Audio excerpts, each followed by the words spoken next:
Le week-end, j'aide des gens sur un viaduc à s'envoyer en l'air, à sauter d'un viaduc et de rester en vie. Et pour ça, je ne suis pas payé. La semaine, j'aide des gens dans des entreprises à effectuer une sorte de grand saut. Ils ne mettent pas leur vie en danger et pour ça, je suis payé. Il y en a un, c'est ma passion. L'autre, c'est mon métier, je vous laisse choisir. Je n'ai pas encore réussi à définir. J'ai pas commencé comme ça, hein. Avant, j'étais très jeune, enfin très jeune, je suis toujours très jeune. Très jeune, j'étais très refermé sur moi, j'avais besoin de cette sécurité, de ne pas être trop dans le changement. J'avais mon propre petit doudou, c'est celui de mon fils en fait. Quand je suis en déplacement, il m'oblige à le prendre, avec beaucoup de plaisir. Mais je ne sais pas si vous aussi vous avez vécu ça, d'être dans votre zone de confort. Et, le changement, c'est gentil, mais c'est pas pour moi. Moi, j'aime bien travailler de la manière euh, dans laquelle je travaille et j'ai pas forcément envie de changer. Sauf qu'on est dans une époque où tout change très très vite. Le monsieur qui a parlé avant, Philippe, c'est ça? Oui.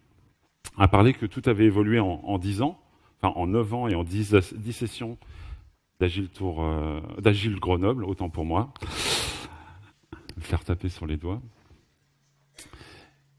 Et en fait, au départ, cette passion et ce métier j'avais pas j'y trouvais aucun rapport.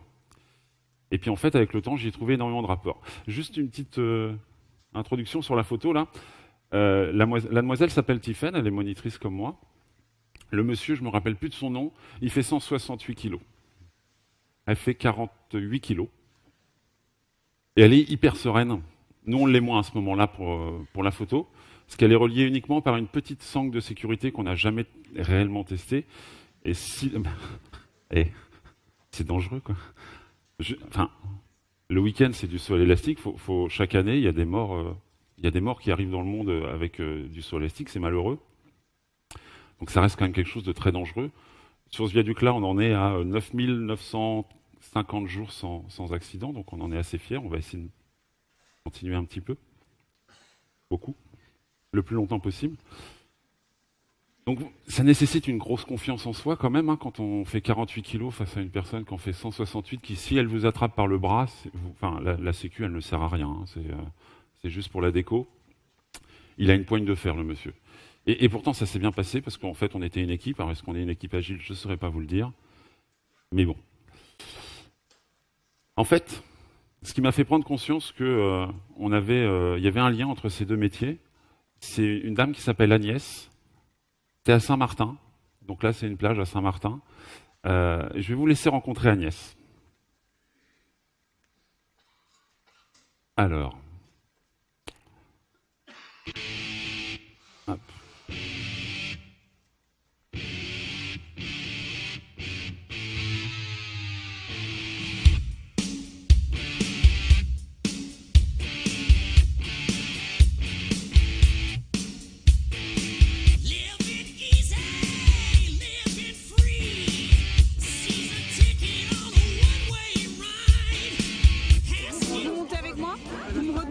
Si je tombe, si je fais demi-tour, c'est pas grave, hein.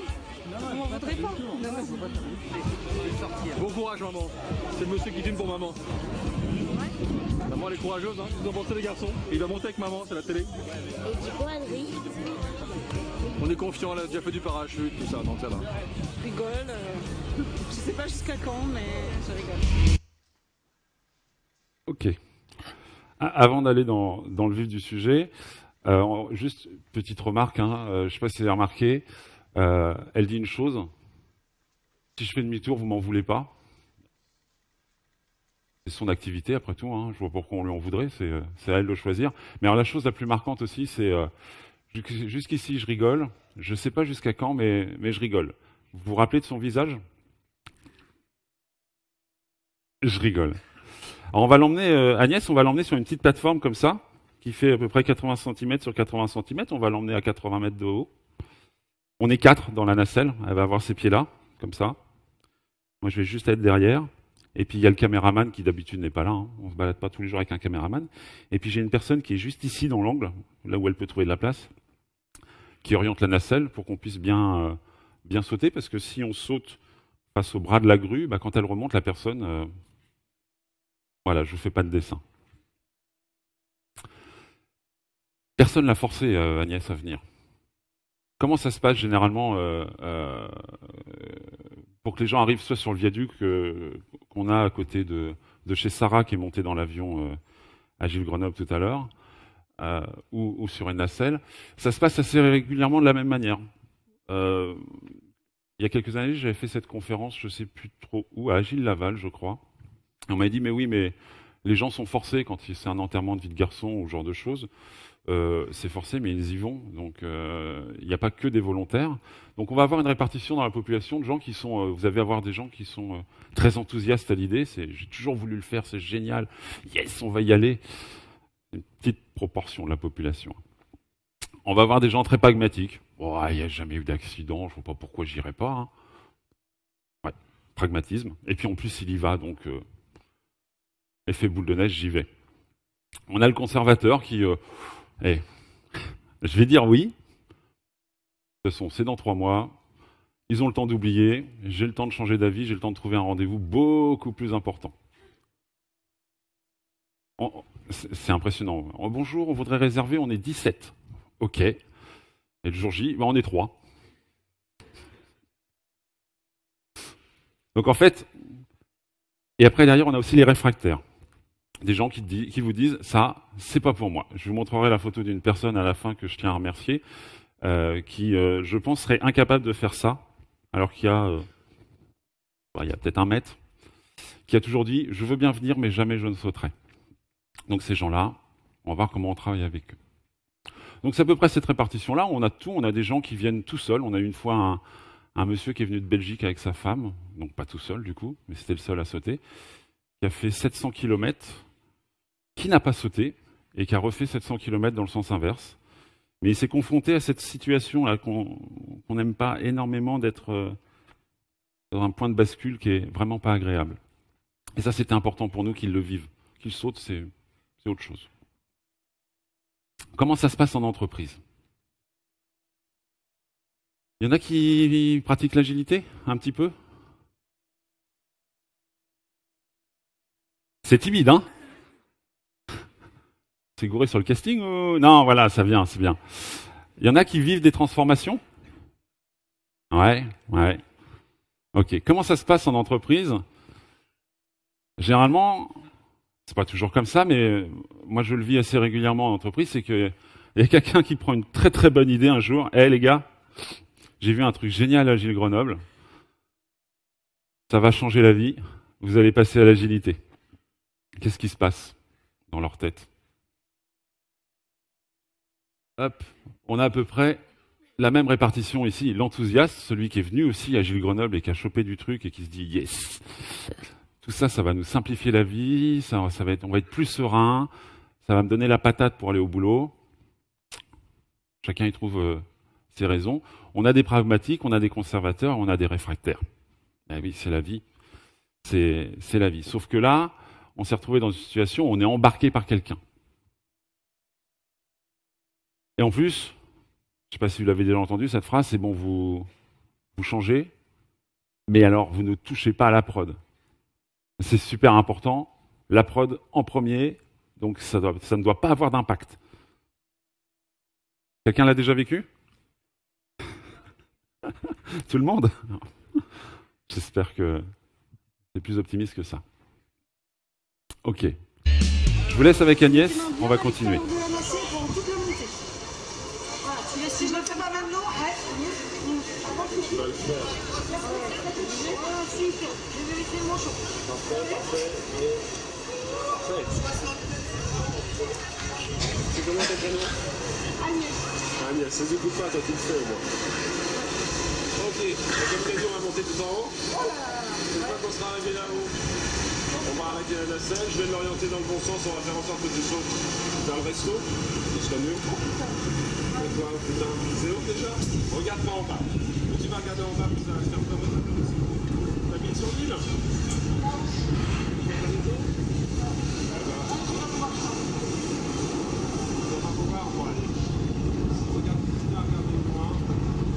Arrivé là-haut, j'enlèverai le pouce que ton dans l'eau qui me tient à la nacelle.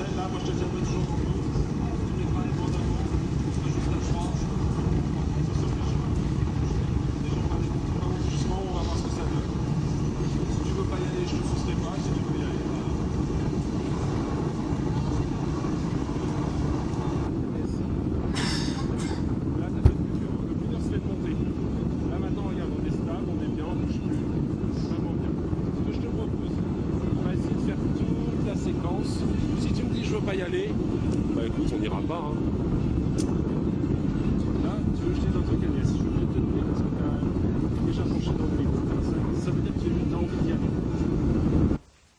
Ok. Quelqu'un qui voudrait être à la place d'Agnès là maintenant? Ouais. Cool. Alors, juste pour contextualiser, cette plage, elle s'appelle Orient Beach. Elle est sur l'île de Saint-Martin. Le cyclone Irma, il est passé en plein sur Orient Beach, donc ils sont en pleine reconstruction actuellement. Et ce qu'on voit pas, c'est que bon, la flèche de la grue monte à un peu plus de 80 mètres. Et on est dans l'axe de l'aéroport de Grand Case. Les avions passent à 30 mètres au-dessus de nous et ça va de l'Airbus A319, ça existe, Airbus A319? Ouais, merci Claude. Qui nous passe à 30 mètres du sol. Donc il y a du vent, il y a des avions, ça bouge de partout. Agnès, elle n'est pas heureuse d'être là, elle le dit dès le départ. En plus, elle se fait chauffer par tous les gens qui ne sautent pas. C'est tellement plus facile. Alors, une fois, on m'a posé la question, mais c'est vous? Alors, oui, c'est bien moi derrière, mais c'était il y a 16 kilos. Donc, qu'est-ce qui se passe? Ces gens-là qui restent en bas, qu'est-ce qui se passe? Moi, on a observé plusieurs choses. Alors, j'ai changé les termes, hein, parce qu'on est dans un public où il y a peut-être des enfants. Mais cette phrase-là, elle est puissante quand vous avez une personne juste ici, là, que vous êtes derrière elle en train de la rassurer, et que derrière, t'entends, si tu sautes pas, t'as pas de couilles. Ouais, c'est constructif. Mais je crois que celle que je préfère, c'est celle-ci. Si saute pas, c'est embêtant parce que papa il a payé, hein, et ça coûte cher un saut élastique. Donc Kevin, 8 ans.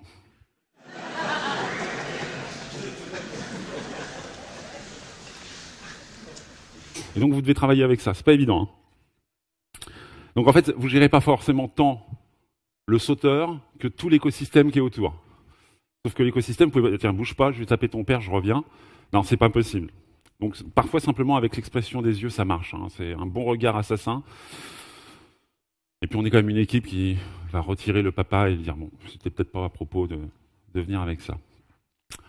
Puis on a aussi une forte proportion de gens qui arrivent en bas du pont, qui arrivent les yeux bandés, qui montent les yeux bandés, qui entendent quand même des cris, qui peuvent se douter qu'il se passe quelque chose. Et arrivent en haut, c'est c'est ton enterrement de vie de garçon, tu sautes aujourd'hui.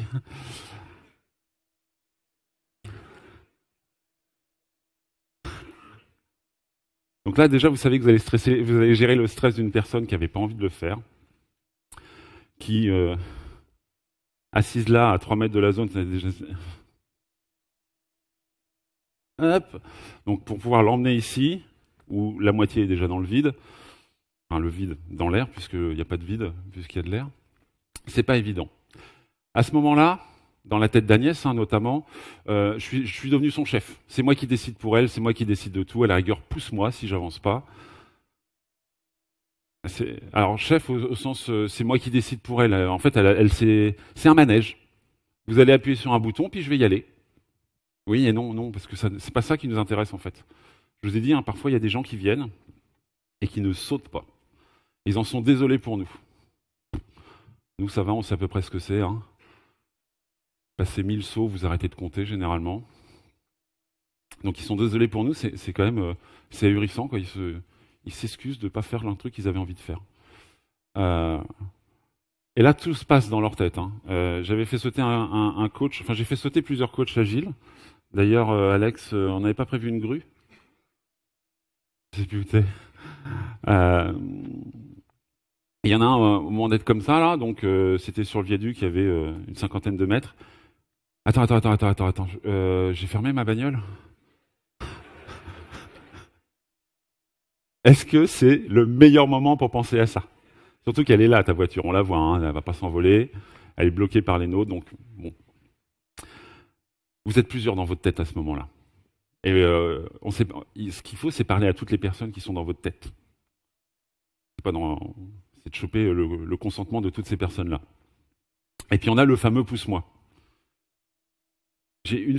La seule fois où on pousse, c'est, je vous disais, là, Tiffen, si elle se fait embarquer par John Coffey, enfin le gars de la ligne verte, là, qui fait qui faisait 2,5 m, 168 kg, Ouais, dans ce cas-là, on va l'éjecter par sécurité pour la personne. Donc ce qu'on voit pas sur la photo, d'ailleurs la toute première photo, c'est que derrière, je la tiens par son harnais, quelqu'un me tient par mon harnais, et cette personne-là est sécurisée. Donc ça pourrait faire une très belle guirlande en dessous. On n'a pas forcément envie de savoir. Ça se comprend, hein. Mais on n'a pas le droit de l'emmener dans notre zone de confort. Nous, j'ai une amie qui, ce week-end, sur Instagram, a montré une photo où je l'éjecte du plongeoir avec mes pieds, donc ça fait un peu un sac de viande qui s'envole. Ouais, parce que c'est nous, parce qu'on sait ce que ça va faire, mais la personne, c'est pas un manège, c'est pas nous qui allons appuyer sur un bouton et puis elle y va.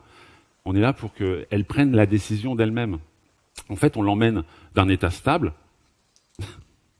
on ne regarde pas vers le bas, un état stable à un autre état stable, je suis accroché à l'élastique et puis j'attends qu'on me repose au sol. Certes, il y a une transition qui est un petit peu chaude à gérer. Elle dure, allez, 5-6 secondes maximum. Et derrière, c'est une libération.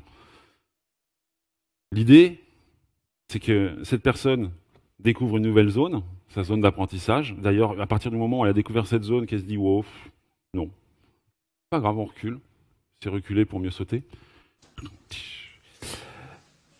J'avais un pari, il fallait que je la place. C'est triste.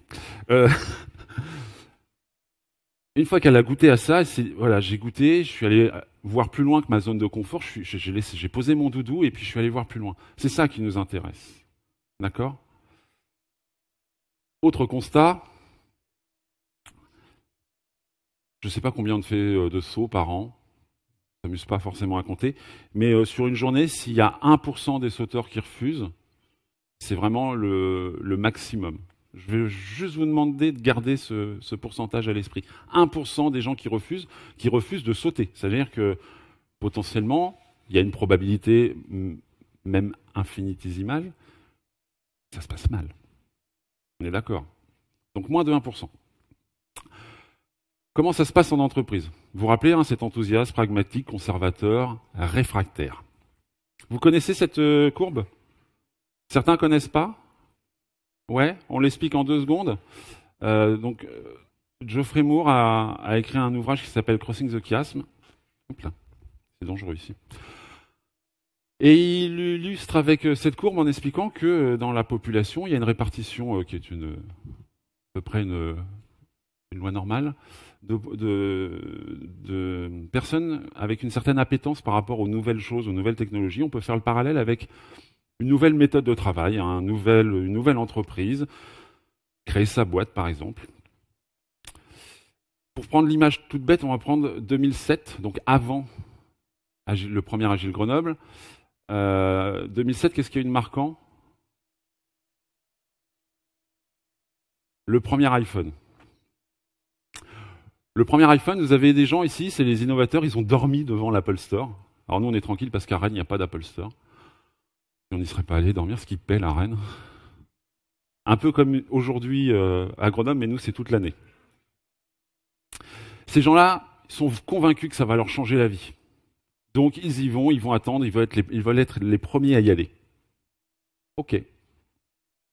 Alors, j'aurais pas fait cette démarche, mais pourquoi pas. Les early adopters, donc les gens qui ont cette appétence, mais qui sont pas... je sais que ça va m'aider. Ok. Des choses plus intéressantes à faire que de dormir devant un Apple Store, avec une tente ou quoi que ce soit.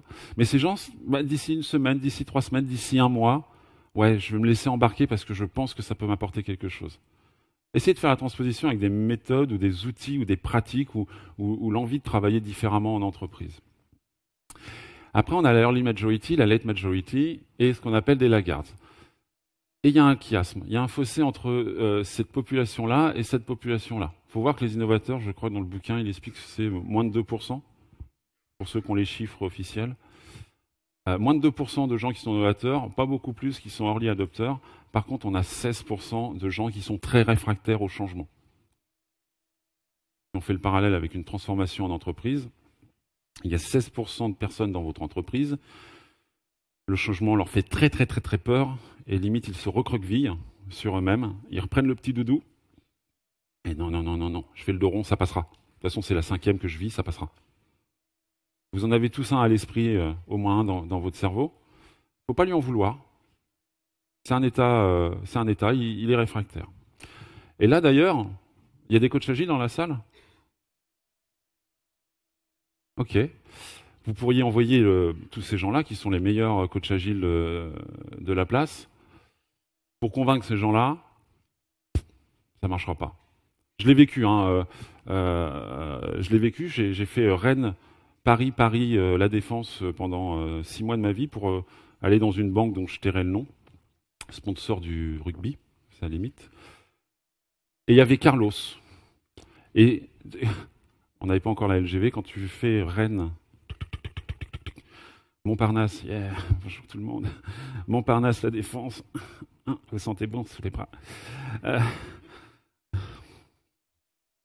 Tu te dis, lui, aujourd'hui, j'ai les arguments qui vont le convaincre. C'est mort. Vous l'avez nourri de plein de choses pour qu'il ne soit pas convaincu. Donc, 16% de gens réfractaires. On va voir Agnès et après on reparle de ces réfractaires.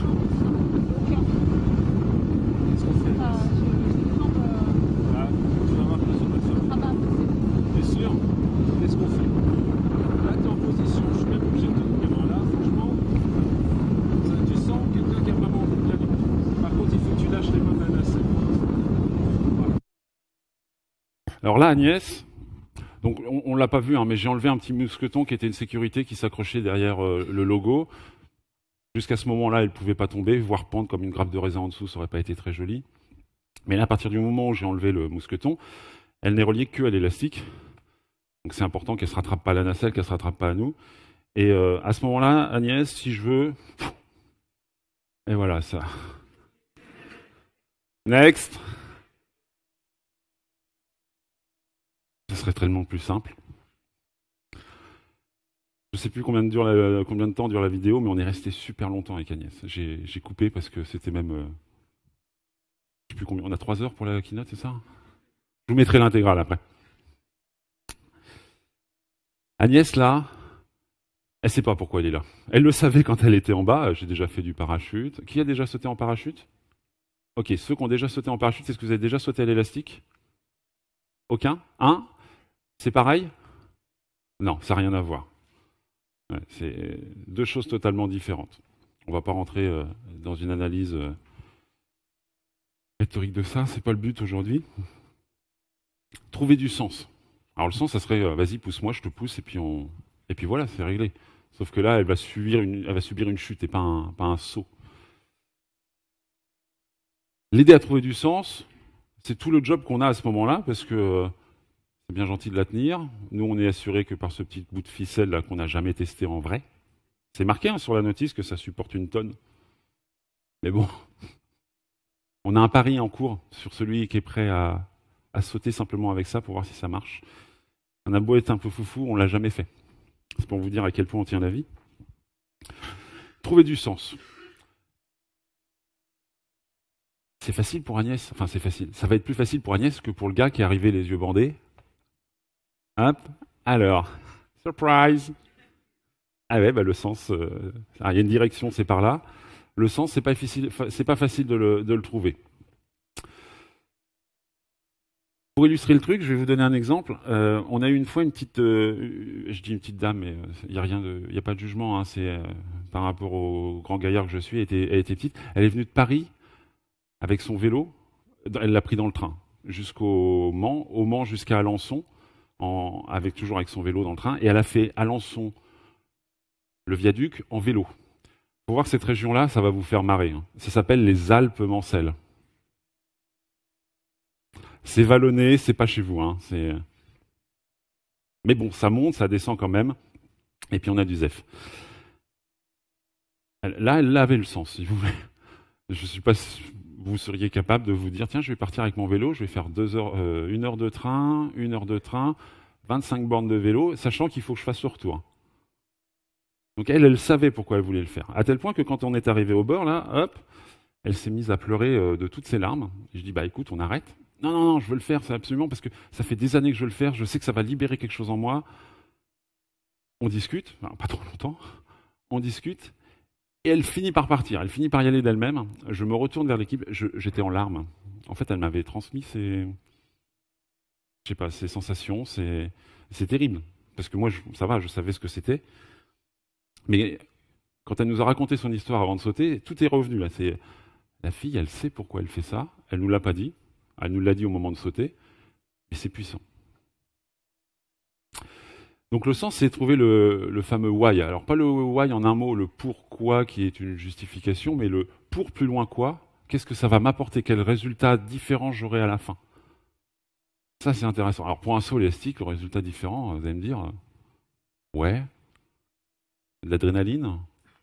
Et après, en entreprise, ce qu'on observe, on observe plein de bonnes raisons, des bons why de passer à l'agilité. Le premier,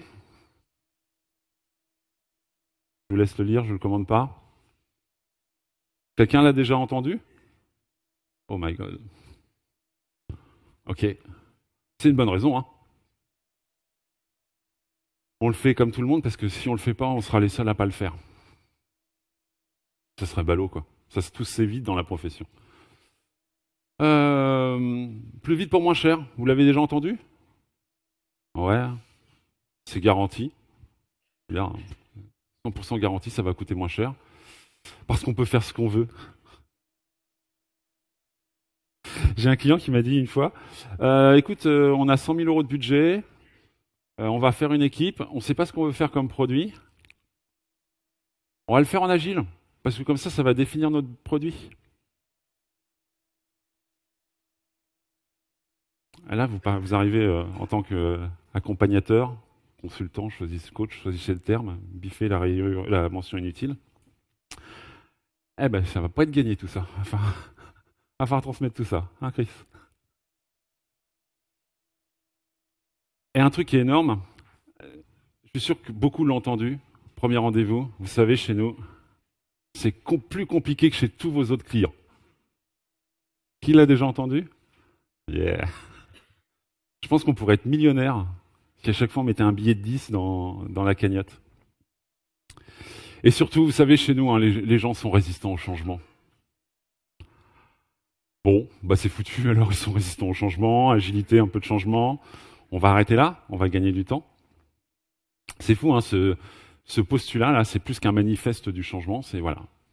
Règle 1, les gens sont résistants au changement en entreprise. On se rappelle?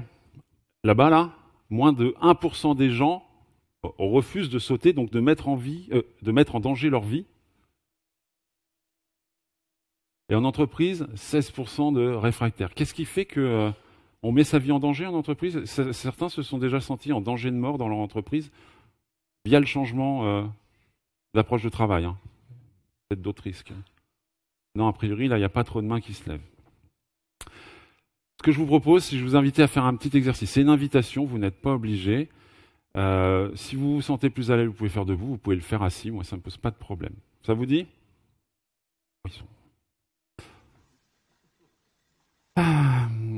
Mettez-vous, si vous pouvez vous mettre avec la personne qui a été... voilà, on va la refaire. Mon cerveau m'a réveillé à 4h30 ce matin en me disant tu devrais inverser ces 2 slides. Ce que je n'ai pas fait, mais je ne sais pas pourquoi il m'a réveillé, du coup ça mélange ma langue. Essayez de vous mettre avec la personne qui a été à côté de vous, ou la personne qui est derrière vous s'il n'y a personne à côté de vous.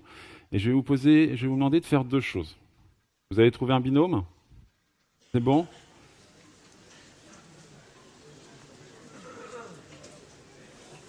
J'ai encore rien demandé, ça fait déjà beaucoup de bruit. Mais qu'est-ce qui se passe? Vous pouvez vous présenter si vous ne vous connaissez pas. La première chose que je vais vous demander,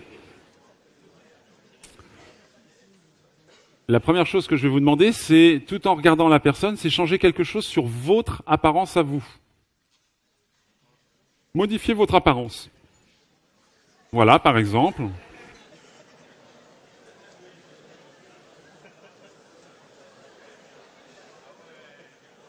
Ah si, il faut qu'il le voie. Il n'y a rien de secret à Agile Grenoble.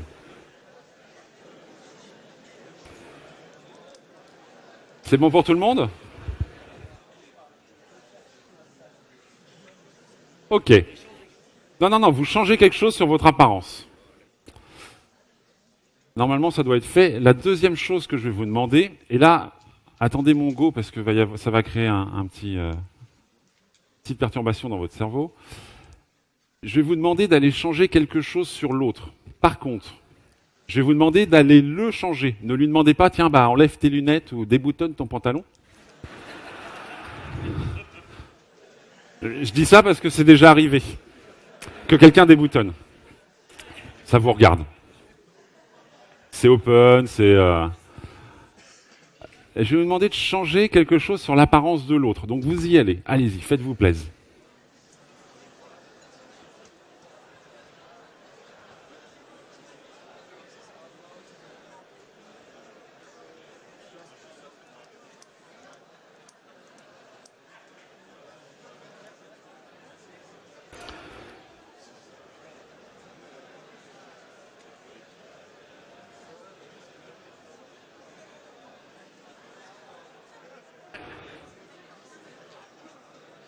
Ok.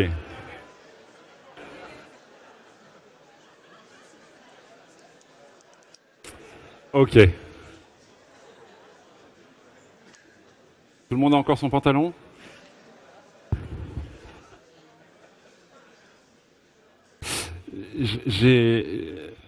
Vis-à-vis de ce petit exercice, j'ai deux questions à vous poser. La première, c'est, et sans analyse, hein, rentrez pas dans l'analyse, juste la première chose qui vous passe à l'esprit. Qu'est-ce que vous avez ressenti quand vous avez changé quelque chose sur vous-même? Rien. Rien. Ceux qui ont enlevé leurs lunettes, un peu de flou. Ok, super, merci. Alors attention, encore une fois, sans analyse. C'est très dur hein, pour le cerveau humain. Qu'est-ce que vous avez ressenti quand quelqu'un est venu changer quelque chose chez vous? Dérangé? Gêne? J'ai pas entendu? Amusant? Ok. Palpitation? Ouais. C'est bizarre. Qu'est-ce que ça nous enseigne tout ça?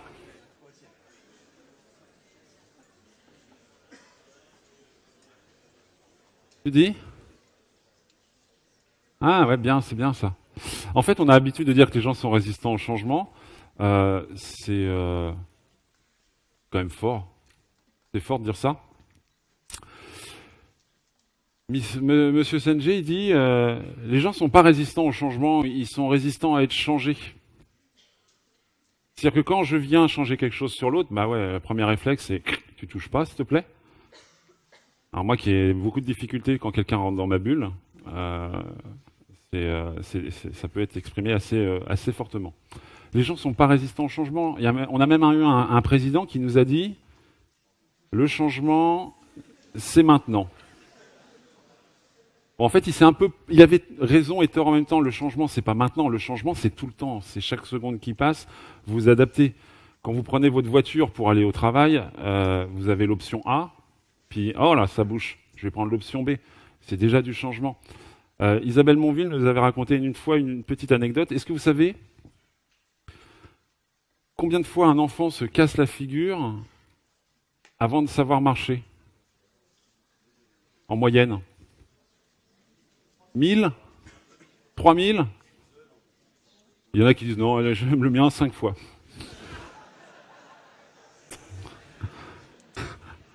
Ouais. En moyenne, je crois que c'est 2400 fois. Le changement, il l'a appréhendé au fur et à mesure. Hein. 2400 fois, c'est une devise Shadok. On a une chance sur 100 de réussir, autant rater les 99 premières fois tout de suite et réussir la 100e. Non, 2400 fois. Qu'est-ce qui fait qu'il réessaye, cet animal? Il en a envie? À 10-12 mois? Il a envie de tétouiller. Papa-maman? Pour faire comme papa-maman? Ouais, peut-être. Faire tout seul? Ouais. Qu'est-ce qui se passe quand votre gamin tombe sur les fesses? Non, vous, qu'est-ce que vous faites? J'ai entendu? Essaye encore. On l'encourage. C'est pas grave. Allez, on recommence. Le changement, il l'appréhende comme ça. Il est permanent et en plus, il recommence parce qu'on l'encourage. Bien sûr, si on lui en met une parce qu'il s'est cassé la figure, je ne confierai pas à mes enfants. Et puis surtout, on a rarement vu un bébé qui, au bout de 4-5 fois, s'est dit « Hey, vous savez quoi, moi, la marche, le ramping, c'est bien. C'est OK pour moi. » Le changement, c'est tout le temps et ça vient de nous. Quand vous rencontrez quelqu'un en entreprise qui dit « Alors, il faudrait que vous alliez voir parce qu'il faut qu'il change. Hein. » Ouais, OK, on va commencer par toi, dans ta relation avec eux. Et on va voir ce que tu vas pouvoir faire qui va leur donner envie de changer. Donc on va garder cette phrase à l'esprit, on va oublier celle-ci. Hop, celle-ci.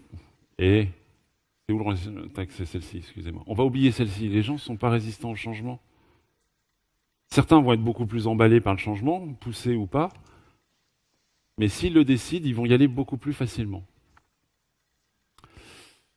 C'est bien tout gentil tout ce que je vous raconte, mais et déjà, est-ce que vous y voyez un rapport entre l'agilité, la transformation d'entreprise et ce truc un peu barré, hein, on va pas se mentir, qui est de se jeter d'un pont, d'une grue en parfaite santé pour voir si l'élastique va tenir? Non? Merde. Un petit peu? 7 petits cadeaux à vous faire. En plus, 7 petits cadeaux que je pense que vous allez retrouver pendant les conférences aujourd'hui, demain, après-demain. Nickel. On avait bien répété. Premier petit cadeau, je ne sais pas si vous connaissez, vous le verrez sans doute avec Jerry Derbier et Laurent Sarrazin demain après-midi. Par contre, pas de bol, c'est un lab. Donc s'il y a des gens qui ont déjà leur place, bah, félicitations. Pour les autres, on va en parler un petit peu.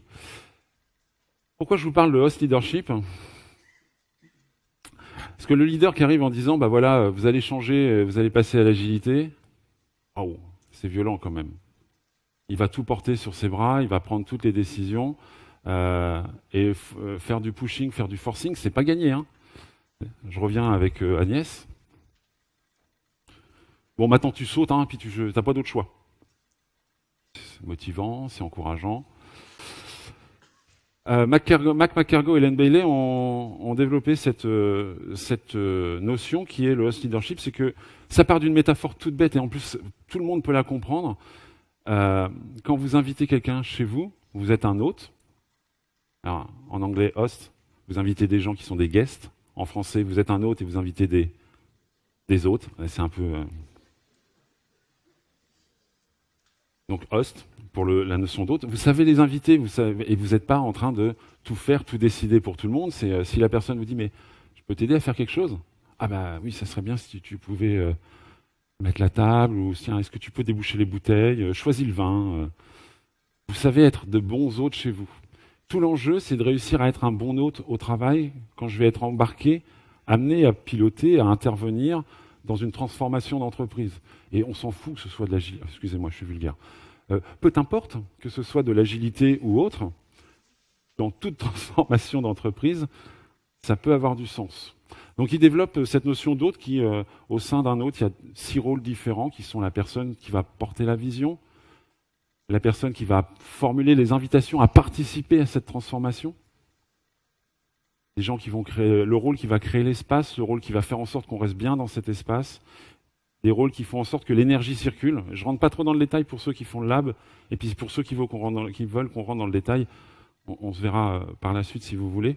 Et puis, de toute façon, Jerry et Laurent sortent un bouquin sur le host leadership en français. Celui-là est en anglais, donc ça peut être super intéressant.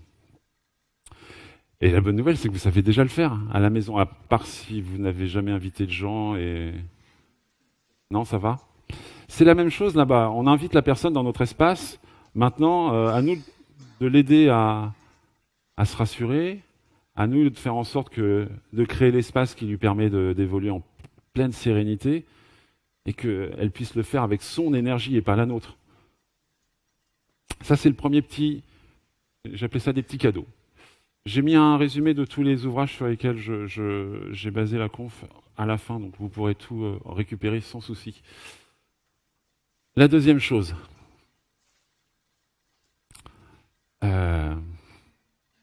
pendant très très longtemps, notamment au tout début 2008, 2009, 2010, et même encore dans certaines entreprises, on pense que l'agilité c'est un truc de l'IT pour l'IT. C'est bien, il y a un truc pour vous, c'est pour vous améliorer, vous. Nous, c'est le métier, donc c'est bon, on est au top. Donc faites de l'agilité, ça va nous aider. Il y en a qui l'ont fait que dans leur périmètre IT. Ouais. Résultat? Ouais. On va vite se rendre compte qu'en fait, votre entreprise, c'est un organisme vivant, hein. C'est très systémique. Ce que vous chatouillez ici va avoir un impact ici, ou va solliciter des choses ici. Donc, votre transformation, l'identifiez pas comme une transformation d'un service, la transformation d'une division, d'un département, voire d'une équipe. Ça va avoir des connexions avec beaucoup de choses. Donc n'hésitez pas à embarquer toutes les personnes. Ça m'arrive d'utiliser des pratiques où ils me disent, il faut quoi comme public? Je dis, vous avez une personne à l'accueil, vous avez des gens au contrôle de gestion, on les embarque. Vous allez voir, ils vont vous apporter une bulle d'air.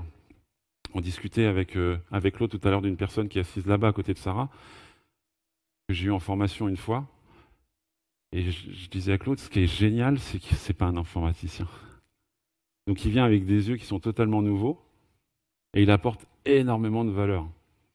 Parce qu'il regarde les problèmes avec sa vue du problème, pas avec nos schémas mentaux quand on a fait que de l'informatique toute notre vie, par exemple.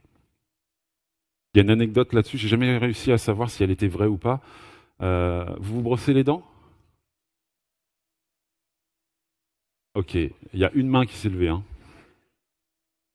Je fais 2-3 petits pas de recul. Et il paraît, j'ai jamais trouvé si c'était vrai ou pas, que pendant un temps chez Colgate, ils ont cherché à faire des rayures dans le dentifrice. Ils ont réussi depuis. Hein. Ils ont cherché à faire des rayures et puis ils ont les meilleurs chimistes au monde. C'est normal, c'est une pâte qui va aller dans la bouche, donc on rigole pas avec ça normalement sur les organismes de santé. Et les meilleurs chimistes au monde, hein, parmi les meilleurs chimistes, et pendant 6 mois, que dalle. Un truc informe qui pas terrible. Il y a deux manières, hein. Soit vous, dans votre tube, vous séparez déjà les compartiments, puis quand votre enfant presse, ça sort à peu près constitué. Et puis il y a la méthode, c'est déjà constitué dans le tube, et c'est génial, parce que quand c'est dans des compartiments, quand je presse, j'en perds la moitié. Donc c'est pas trop éco-responsable. 6 mois. Alors il semblerait qu'ils aient mis la question sur une plateforme d'open innovation.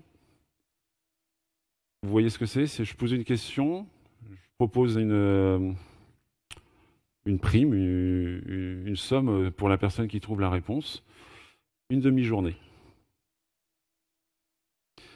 Un informaticien serait connecté, on dit c'est simple, fluor électronégatif, donc vous faites passer un courant porteur, ça va s'agglomérer, et puis après sur la partie blanche qui est la mousse, elle va s'agglomérer de l'autre côté, puis votre substrat il est fait, ça se maintient. On avait les pires chimistes au monde, en fait. Ah non, en fait. On n'avait pas les pires chimistes au monde. On avait juste des gens qui avaient des compétences de chimistes et qui regardaient le besoin avec un regard de chimiste. Ils n'avaient pas de compétences d'électricité, d'électricien ou d'électronique, je ne sais pas. Donc, votre entreprise, vous avez déjà toutes les compétences dedans. Servez-vous-en. Pas besoin d'aller chercher pas besoin, si quand même un petit peu. D'aller chercher un coach à l'extérieur, il ne vient pas avec des solutions, ce coach-là. Il va vous aider à les trouver parce que vous les avez déjà. Et ça se trouve, c'est ça avec des personnes avec lesquelles vous ne travaillez pas forcément tout le temps. Donc dans le doute, ces personnes-là, invitez-les. C'est pas si cher que ça d'inviter ces personnes-là sur des réunions de travail, sur des ateliers, sur des brainstorming. Et ah ouais. Une fois dans une entreprise, toujours à la Défense, on m'a dit, alors nous on est à 9 sur 10 sur l'agilité, on voudrait passer à 10 sur 10. Je suis sorti un petit peu en stress. Je me suis dit, putain, je vais apprendre des trucs. Faut pas que je le montre. Donc déjà, c'est pas un état l'agilité, pour ceux qui le vivent, hein, c'est un chemin. C'est ce que vous faites aujourd'hui répond au contexte d'aujourd'hui. Ce que vous faites dans ce contexte-là 6 mois après, 1 an après, ça n'a peut-être aucune pertinence. Donc, toujours remettre en cause les choses et se dire c'est un chemin, c'est pas un état liquide, gazeux et j'ai mis quoi d'autre? Solide. C'est un chemin, gardez ça à l'esprit. On n'est pas agile un jour et puis c'est voilà, c'est acquis, c'est paf, c'est signé, je suis agile, hop, je peux avoir mon diplôme. On y viendra à ça. Et là, on a un modèle qui est intéressant. Vous connaissez le modèle ADKAR, enfin le ADKAR, le bouquin, et puis le modèle qui se cache derrière. Le fait qu'il y a différents niveaux de perception des choses. Alors, c'est pas forcément lié à l'agilité, mais réussir à sensibiliser les gens, créer du désir, apporter de la connaissance, de la ability, être capable de faire les choses. Donc, ça passe par différentes manières de travailler. Ça peut être au départ par des petites sessions pour donner envie. Je suis sûr que certains d'entre vous ont déjà joué un midi à un Marshmallow Challenge dans leur entreprise. On est au niveau découverte. On essaye de sensibiliser les gens pour créer du désir. Et là, c'est ce chemin. Et en plus, il n'y a rien d'acquis.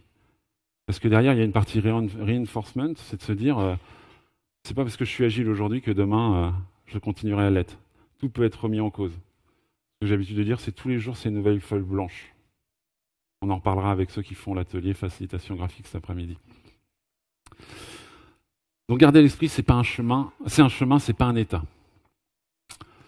Suivant, alors l'an dernier j'ai fait cette session à Agile Tour Toulouse pour le coup, et j'étais passé après Monsieur Marc Alévi. Il a utilisé le mot subsidiarité. Ouais, j'avais appris un mot.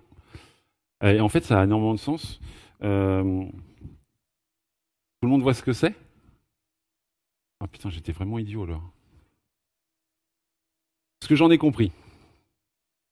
La subsidiarité, c'est de se dire, il n'y a pas, je vais prendre une image, il n'y a pas un, par exemple, il n'y a pas un arbre qui dit à tous les arbres, c'est l'hiver, donc vous perdez vos feuilles. Ok? Oh, toi là-bas, t'as pas perdu tes feuilles. Tout comme dans les bouchons, il y en a à Grenoble? Oh la vache, j'ai touché un truc. Il n'y a pas un automobiliste qui sort de sa bagnole et qui dit « Bon, toi, vas-y, passe. Non, toi, attends. » C'est le bordel. Subsidiarité, c'est que pas hésiter à descendre le barycentre du centre de décision au niveau des personnes qui sont le plus près du contexte. Je l'ai dit. Grosso modo, ça veut dire quoi? C'est auprès du mur qu'on voit mieux le mur. Donc peut-être que les gens qui sont au plus près du contexte, de la problématique, du besoin, vont être les plus à même à pouvoir y répondre. Et pas être toujours dans un mode très pyramidal. C'est compliqué parce que plus on est loin, boum, boum, boum, boum, boum, faut que ça remonte. Puis parfois, on va taper un plafond de verre. Ça remontera pas. Et une transformation, pour pouvoir être dans de la délégation de décision et pas de la délégation d'action. Attention, il y a une nuance. Délégation de décision. Ce qui est important, c'est d'avoir un sponsoring fort dans l'entreprise. On pourra parler de comment ça se passe, si c'est du bottom-up ou top-down, mais j'ai vu le petit post-it, il ne reste que 5 minutes. On va faire court. Ça, on l'a dit, cadeau de ma grand-mère. Feu ma grand-mère. Elle disait un truc qui était super drôle. Enfin, moi, je ne le comprenais pas quand j'étais petit, mais c'est « Vous ne ferez pas boire d'eau à un âne qui n'a pas soif ». Les réfractaires. Carlos. 4 heures pour aller à la défense. Et j'ai jamais réussi à lui faire boire l'eau de l'agilité. Et je pense qu'il l'a toujours pas bu. Si vous commencez une transformation d'entreprise, ce qu'on a envie tout de suite, c'est d'avoir des succès. Hein? Quand on est sur le viaduc, si on a un groupe d'une dizaine de personnes, on va commencer par le plus motivé et par la suite, on va faire celui qui a le plus peur. Mais on va toujours commencer par celui qui est le plus motivé. Si on commence par celui qui se tétanise le plus, il va refuser. Ce qui va se passer, c'est que sur les 10, je vous garantis, il y en a la moitié qui refuse. C'est la loi des séries. Là, c'est pareil. Si vous testez avec l'entreprise, avec l'équipe, le groupe qui traite le sujet le plus complexe, vous avez une forte probabilité de faire badaboum. Badaboum, il y aura bien une petite voix qui dira « vous l'avez dit ».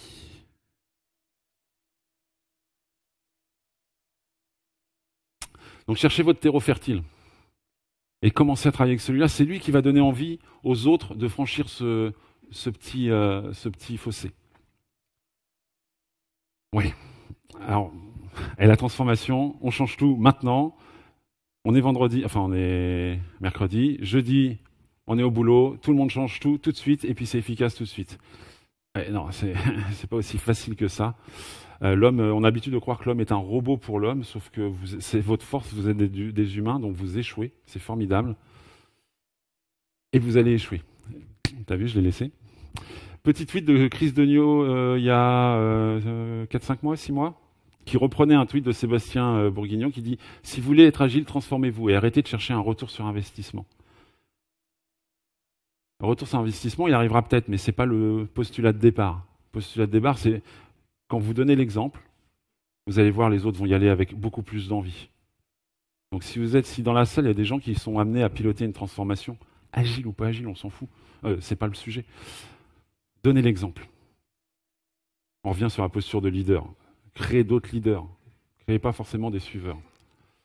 D'ailleurs, il y a un petit... c'est lié, hein, vous allez échouer très souvent et c'est salvateur. On parle de fail fast. Alors, bien sûr, fail fast, c'est intéressant. Je discutais une fois avec Laurent Morisseau, qui est rennais aussi, très consanguin, qui disait « Ouais, c'est bien d'échouer, par contre, c'est quand même bien d'avoir des succès très, très, très vite. » Ça revient à ce que je vous ai expliqué, c'est avoir ce premier succès de la personne motivée qui y va, pour que les autres se disent « Ouais, il l'a fait, j'y vais !» Ce pragmatique et ce conservateur derrière. Et ouais, votre prod, elle sera affectée, hein. C'est pas de la magie, hein. Faut le savoir. Par contre, elle va être très vite affectée en bien. Donc ça, c'est important. Ah oui, ben je finis. Le dernier cadeau, souvent on vous dit, ouais, on va utiliser tel truc, je veux faire la conf sans citer de nom de méthode ou quoi que ce soit, j'y tiens. Ce que j'ai l'habitude de dire, c'est ça. Ces méthodes, elles n'ont pas de cerveau, ça propose un cadre, mais c'est pas la vérité. Claude a retweeté hier un tweet sur quelqu'un qui mettait un commentaire sur son ouvrage sur Amazon, c'est ça? Et qui disait, ça parle pas que de méthode, ça parle aussi de comment on peut y arriver avec des êtres humains. Eh ben on y est. C'est avec votre cerveau, avec votre énergie qu'on fait les choses. C'est pas avec une méthode qui, soi-disant magique, parce que pensée par des grands ou parce qu'il y a un gros tampon, une certification. C'est vous qui faites la transformation. Et à la rigueur, utilisez ça comme des outils. Ce ne sont que des outils. Ce ne sont que des outils et allez, je la place. En ce moment, on parle de plein de nouveaux outils génialissimes où il faut se faire certifier partout. Je ne dirai pas le mot. Je suis en sécurité. J'ai envie de vous dire, pendant la ruée vers l'or, ceux qui ont fait fortune, c'est les vendeurs de pelles. Je vous laisse réfléchir sur cette citation. Et je finis là-dessus. C'est 90% avec l'être humain et 10% avec les méthodes, les outils. Voilà. J'ai pas tout à fait fini. Je voulais juste savoir si vous voulez savoir pour Agnès. Allez, je vous laisse avec.